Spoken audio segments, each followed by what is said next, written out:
Syederalun, keluarga dari Alfian S., terdakwa kasus kecelakaan lalu lintas, Selasa lalu mengamuk di Pengadilan Negeri Melabuh, Aceh Barat. Alfian dituntut ke pengadilan karena menabrak anak dari seorang anggota Polres Aceh Barat.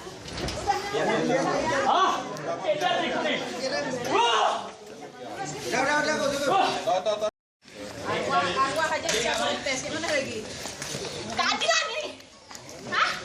Jujur, hah? Jujur ini. Mau masalah ini tangan nih. Aku musuh keadilan.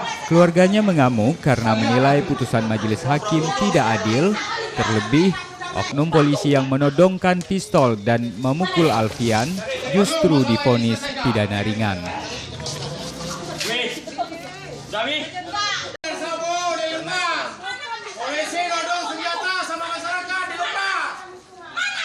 Dalam persidangan itu, Alfian dihukum 3 bulan penjara.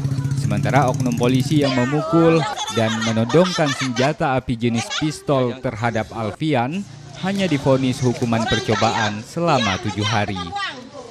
Ya biar ya, hukuman itu sama Allah, ya Bu, balas sama Allah, Bu. Dari Melabuh, Rizwan, Serambi On TV. Jangan ngadu sama aku.